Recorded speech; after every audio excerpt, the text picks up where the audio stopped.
Hey y'all, and welcome back to a new video of a game that I played recently in a tournament last weekend. This is round 3. Although it is the last video that's coming out about the tournament, I've done them severely out of order, so this is the one that's coming in last. This tournament, for a little bit of background, this tournament is a 5-round tournament where each side gets 90 minutes with a 30-second increment to begin, and the ratings you see on the screen are our USCF ratings, so they are around 500 points lower than the scale of rapid chess, I would say. Either way, let's get into it. My opponent starts off the game with d4, and I go knight f6, which is trying to play the Nimzo Indian, an opening that I've been trying to learn for a good long time, where after my opponent goes with c4, I play e6, trying to get the move knight to c3, so then I can play this move bishop b5, fighting for the center with my pieces rather than my pawns. My opponent does, and we get into a Nimzo Indian defense. One of my favorite openings, very fun, and my opponent decides to go with the main line, queen c2. There are other lines here. Some of the popular ones are a3, e3, knight f3. I think bishop e2 is one, and last like queen b3, but it's not a very good move. Oh, and of course bishop g5, but it's also not a very good move. Instead, my opponent decides to go with the main line and the most popular line, which is this move queen c2. Very common move. And what's funny is that I was looking at this line specifically before the tournament, and I was able to get some good theory going here. After the move d5, my opponent takes. I recapture with the queen, which is the line that I was remembering at the time. My opponent goes knight f3, and I remembered around here I was leaving theory. In a couple moves I believe I left theory, but I remembered this one move that I was looking at like actually directly before the tournament, which was this very interesting move, queen to f5 here, which is a lot of fun. Basically just saying that after queen f5, pawn f5, these were the only real lines I looked at. I looked at after the queen traded. I didn't really look at other lines. After queen f5, pawn f5, there are some lines with like the bishop trying to come out, and basically white has a choice of either are they going to like actively target my pieces and knock me back, or are they going to try and develop their pieces and castle with like rook e3, with e3 and bishop c4 and trying to castle that way, or what are they going to do? Unfortunately, that's not what happened in the game, and my opponent decides to go with a different line. He goes with queen a4 check in the game. Okay, I mean, move is forced, knight c6, and he goes with bishop to d2. Another very reasonable move, saying that, okay, now my knight is not pinned anymore, and I might have some nice tactics, such as like this move, for example, and after knight takes, you would get a bishop takes b4, winning a bishop, since this knight is also pinned, and even if the knight could take, of course, simply queen recaptures. That wouldn't win a bishop, but it would give white a maybe a slightly better position. I'm not entirely sure, but there are some serious tactics here, and my opponent and what I do, I pretty quickly go with this move bishop d7, simply saying, okay, now if I lose my pin, you lose your pin. My bishop is still defended by my knight, and I might have like tactics of my own, such as knight takes, knight takes, pawn takes. Bishop takes, pawn takes, and then maybe some knight to e5, trying to get rid of this knight, or maybe try to put my knight on c4 to get rid of the bishop. Right. My opponent goes queen b3. Reasonable move. Very reasonable move. Basically just saying, okay, I see that you're trying to have some tactics. Let's say no to that. We don't want to get involved in any of that garbage. But now it looks as though my position has improved, while white's position has basically deproved, because I've been able to get all of my pieces out plus my queen, and the difference is my queen is actually pretty decently active. Like I'm fighting for like the king side, which is where the king is, so you know that's normally a good thing. And also this bishop is a little bit hard to develop. If white is able to get that light squared bishop developed in time, then white is going to be fine, obviously. But for now, I really gotta play quickly. I gotta play fast, not time-wise, more over the board-wise, and I gotta do well. And I was very happy with my focus here. I kept everything on the board. I kept everything like I kept my calculation very, very precise, and I thought I was doing everything properly. And I was. But you'll see that kind of changes later on in the game. Here, I was considering that I wanted to play the move e5. Why do I want to play the move e5? Okay, well, I want to play the move e5, so I open up my light squared bishop, I target the center, and I have some decent play for the future. Right. The problem with e5 now is if I play e5 now, this would lose. Well, it almost loses. It's positionally bad to the move d5, whereas I would have to play the move knight d4, looking like it would lose the bishop. Of course, the bishop is not lost due to the fork of the king and the queen with the knight, but after something like knight d4, e d4, queen b4 takes, and let's say either one is probably fine. I don't know. Queen takes makes more sense to open up the c file. I will keep the c file open. What white gets here is the bishop pair with the bishops and has a nice advantage for the endgame, which I don't really want to do. Of course, this pawn is also weak, but we're not really going to touch on that too much. They're up a pawn currently, but after like this, you can't really take here. You can't really take here because black gets a lot of play. Black gets a ton of play here, a lot of compensation for the pawn. But let's say something normal like, I don't know, maybe queen c4, queen c5. There's a lot of moves. That's kind of my point. But that's basically why you can't play e5 immediately, and I didn't want to. I didn't want to play e5 immediately. Not to mention, it kind of loses a pawn, but really not really. I don't know. Oh, I guess this is a threat. I don't know. I'm not going to do too much calculation on that. Either way, queen b3. And I take a second, I step back, and I'm like, okay, my king is kind of an issue. I don't want my king to get checkmate. Let's just castle. It's probably fine. It's fine. It's only plus 0.1. It's really, really fine. And what my opponent should do, like no full stop, is to play the move like e3. This is what my opponent should do. That's what he does. Okay. I go a5. And the reason why I go a5 is for one very specific reason. I want to play e5, right? And the problem with e5 first, or at least I thought in my mind the problem with e5, was that my bishop would be undefended due to this pawn coming forward attacking my knight.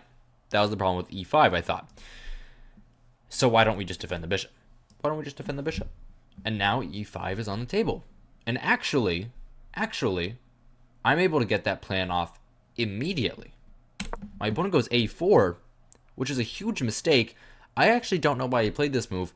I think that the reason why is that he wants to get the knight here and like cement it here so that like my queen can't take, obviously. But then again, the bishop already defends this. I don't know. I really didn't think that this was the best option. This move a4, I thought it was a huge mistake, really.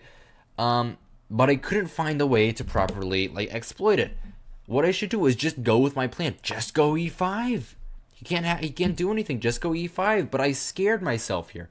I really, really scared myself here. I don't know what I saw, but something just wasn't feeling right. Like d5, knight e7. I just didn't think that this was okay for black, and in retrospect, it's obviously fine.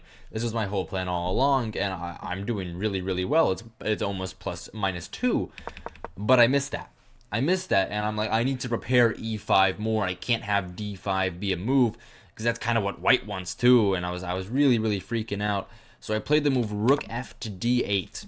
The idea is to play something along the lines of bishop e8, maybe bishop to c8, and play e5, because now this d5 plan doesn't really work due to takes, let's say bishop takes, and knight takes pawn, with the rook defending the knight and the queen only being one attacker. Of course, if you weren't able to follow all that, I'm sorry, but that was the idea. My opponent goes bishop c4, and I told myself here, there's no way. There's no way that this move is okay, right? There's no way this move is okay. I refuse to believe it. I refuse to believe that this move was like a decent move. I thought that this couldn't work. I just genuinely thought that this couldn't work. Maybe it was something like, maybe I get my queen over here.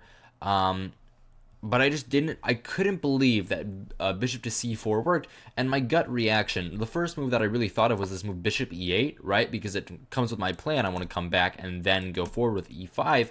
And I don't know why I didn't play that. That was the reason why I played rook f d8, and it's the best move in the position. But I don't play it.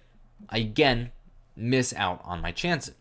And what I do instead, I tell myself, you know what?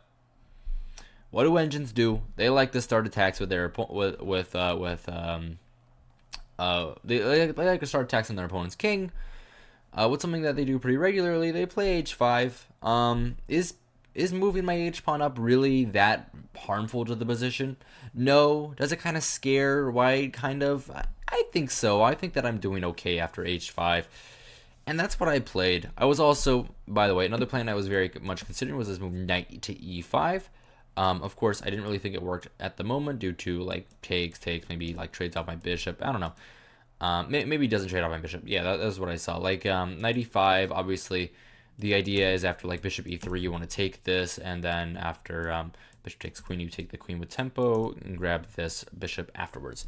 But instead of this move bishop e8, I chose h5 because I just thought, okay, this is, I don't know, maybe I'm really, really smart, maybe I'm really, really stupid, I don't know. And I just thought it looked scary. I thought that it did a decent job, and I wanted to play it, so I did. My opponent castles. After a long think, he castles. Reasonable move. In all honesty, I wasn't really considering this. I don't really know why. I just thought, okay, you probably can't castle. But now I go with the very simple move. I go with knight e4. Saying after knight e4 queen e4, I'll be okay. And of course, after the move bishop e3, we get knight d2, picking up the piece. Because of course, this is the line I showed you, right?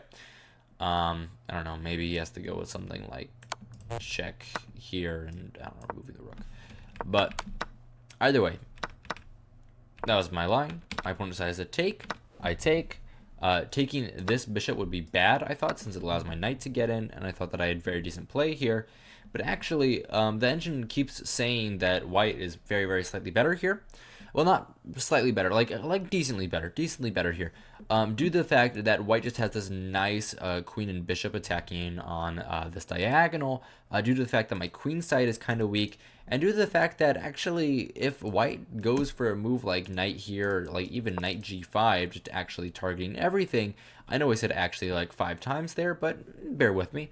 After something like queen f5, maybe h4, maybe f4, computer says they're about even, but I guess h4 seems more reasonable to me since it stops my h pawn as well. White just has a very, very nice knight here, and I can never play this move f6, of course, due to bishop takes e6, bishop takes e6, knight e6, literally anything. Like I guess, I don't know, queen d5 is probably the best move. Takes, and here we have a fork, and if I don't do that, obviously if we take like this, capture my rook.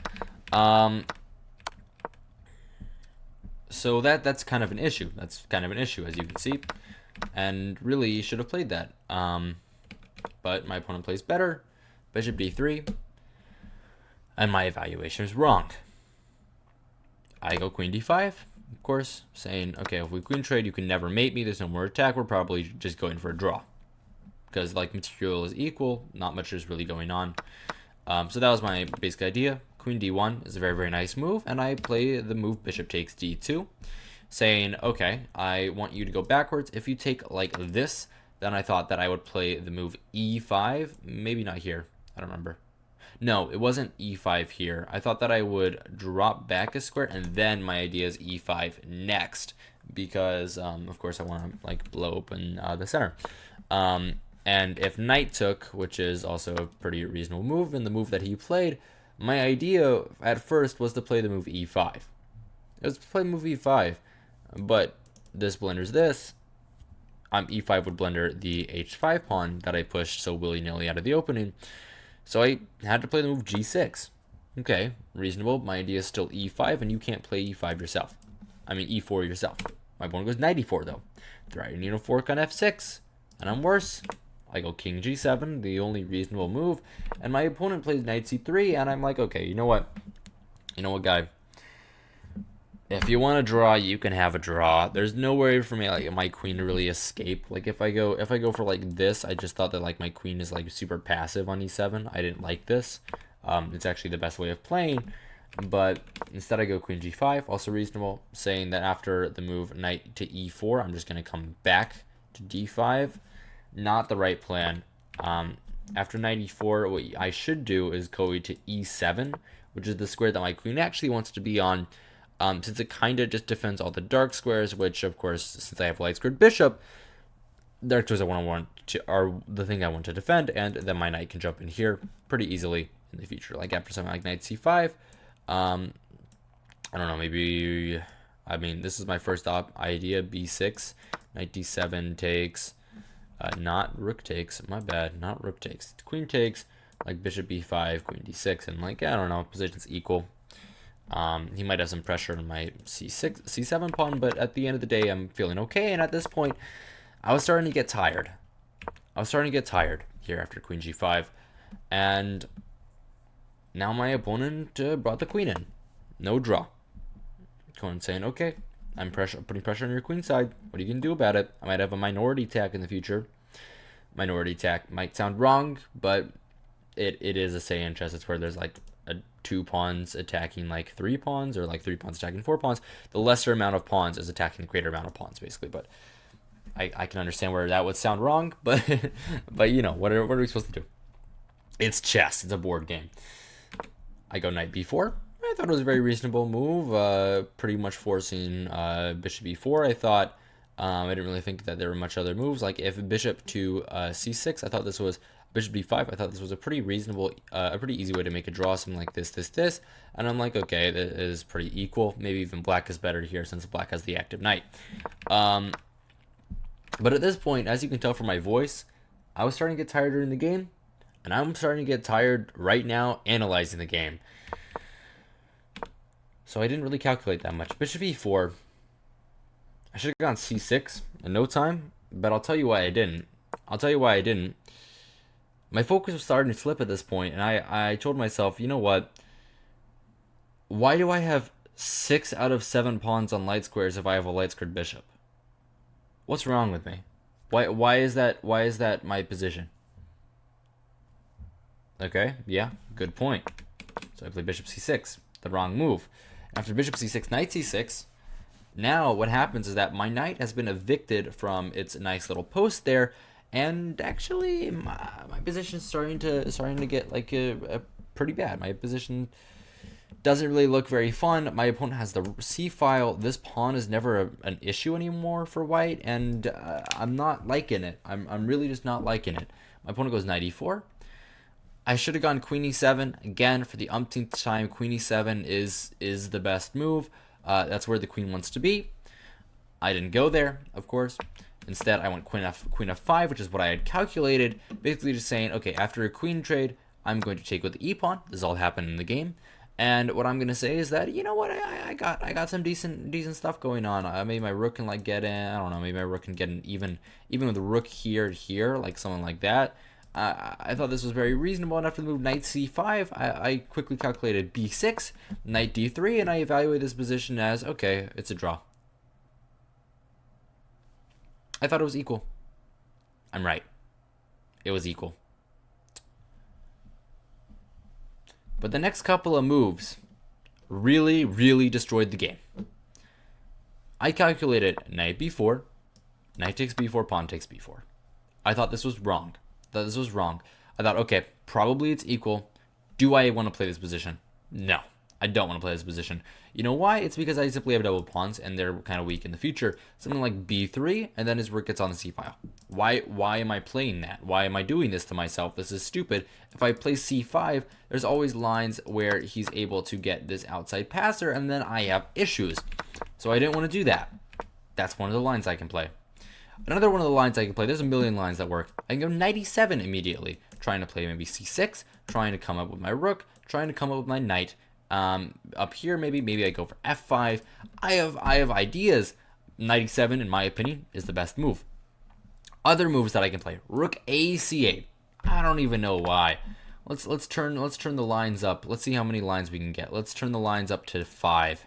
How many lines are equal? Oh, a million lines. Knight b8 is one of the moves. Rook a7 is one of the moves. Like, it's crazy. It's crazy how many moves black has. Probably, I don't know, probably knight a7 is a move too. Like, yeah, it's insane. Let me turn the lines down. I don't want 5. I'd rather have 3. Um, Anyway, but I kind of do what I'm supposed to do in endgames. I'm like, you know what? It's an endgame. What should I do in endgames? I should bring the king. King f6. Immediate mistake. Immediate mistake. Simply because it allows him to get pieces onto the C file. Rook fc1. I have to defend my knight, because if I don't defend my knight, if I go knight b4, I'm simply losing a pawn. Not there. Obviously, he has to trade first, and then I'm simply losing a pawn, and I don't like this position. Why am I playing this? So I went rook d6, but again, I'm not focused anymore. I've lost all of that. My opponent goes rook c4, simply trying to double up. Obvious idea. I decide, you know what? The only way to really defend my knight is to bring my king over to it, because otherwise I'm going to lose. Played king to e7, which is a blunder. My opponent simply plays the move rook ac1. Of course, yeah, reasonable. And I decide to defend my knight with king to d7. And after the next move, I simply resign the game. Let's see if you can find it. It's not that hard of a move. It's really kind of embarrassing that I missed this tactic. Yeah. If you found it, good job. Rook takes c6. And that is game over. I resign in this position. Obviously, if I were to take, he were to recapture, I were to recapture, I'm completely winning. But what I simply missed is knight e5. Not complicated at all. I'm just bad. And this is kind of what happens when you lose your focus. This is the issue with with these long games for me, because I always end up just running out of steam, getting tired, wanting to end the game immediately. I just want to end the game. And yeah, that's not how you're supposed to play. Either way, that was this game.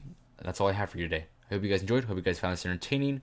Hope you guys found this instructive. All the above. If you did, remember to like, subscribe, what all the normal things YouTubers tell you to do. And yeah, good evening and good night.